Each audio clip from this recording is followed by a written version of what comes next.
Hi Virgo, this is your horoscope for April 2019. It's a pleasure to be with you. Thank you for joining me. Now, April is the calm after the storm. We've had a really intense start to 2019. We've had 3 supermoons which have really affected us. And this month you kind of get to relax a little bit. As the month progresses, it warms up and it gets more fiery. But to begin with, Mars, the planet of drive and desire, is in Gemini in your 10th house all month. So Gemini is like your cousin, you can relate. It's also a sign ruled by Mercury. And the planet of drive and desire in Gemini is looking for information when it comes to your career, your work, your business, and how you can perfect that.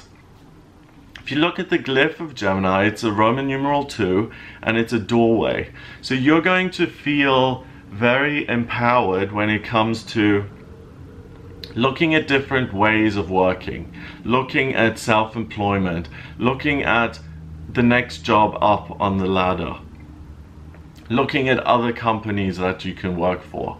So it's really giving you a lot of power to kind of figure out what will work best for you career-wise. And also, obviously, you come across as very articulate and eloquent.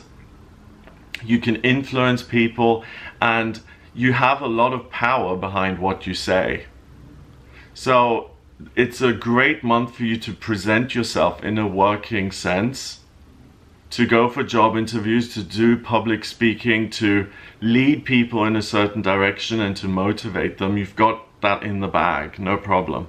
On the 6th of April as well, we have the new moon in Aries, and that happens in your 8th house. The 8th house is the self in connection to groups of people or institutions or the other side, things that are bigger than yourself. And the new moon is when the moon is totally pitch black and it recharges its batteries and it pulls in Aries energy. So Aries is about doing things independently and pushing through obstacles. In your 8th house, it means that when it comes to work, you're not going to be blinded by bureaucracy or red tape. You're going to look at your options and see, hey, I can get the next job up, or I can make a lateral move, or I can open my own business. So the Virgos that want to jump ship, like want to get out of the rat race, you really see, first of all, in a crystal clear way how you can do that. And then on the 6th of April, you have the confidence and the fire to do that. And that energy lasts until the 17th. That's why you get such a break here in April, because for the first 17 days of April, that's what you get to focus on, your work, your career, and how you want to handle that.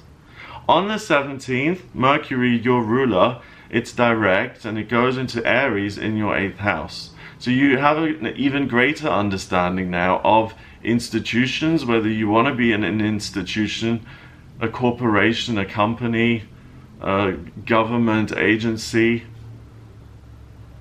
whether you want to work in that field or not. If you're a Virgo who's totally completed everything to do with work and your relationships with work and you're totally sorted there, you've got the Sun, the transiting midheaven, Chiron and Mercury all sitting in Aries in your 8th house.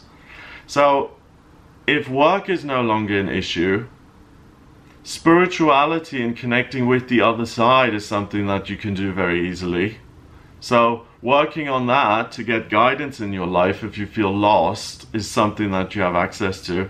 The midheaven is at 11 degrees in Aries, so working for yourself possibly to help other people or to be of service or to volunteer is something that's available to you. And Chiron is at 3 degrees in Aries, so personal healing.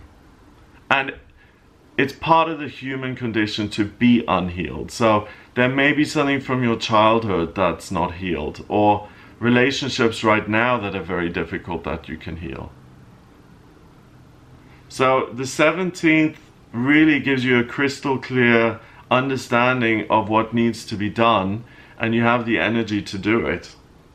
On the 19th, we have the full moon in Libra. So this is a month where you get the best of both worlds. You get the power of Aries, which is about you, and which allows you to focus on you.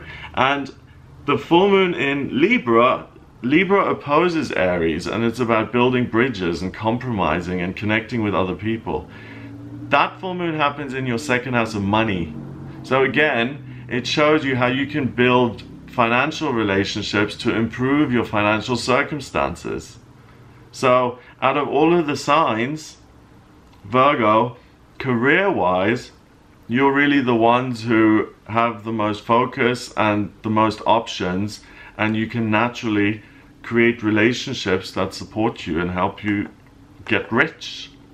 On the 21st of April, Venus also moves into Aries in your 8th house. So you ask yourself, what is it that I love to do for work? And it's not just about the money. Do I actually enjoy what I'm doing? And you get to ask yourself that and really look at it, and you have the time and the drive to look at it in a calm way and to make a decision, and then to make changes if you need to.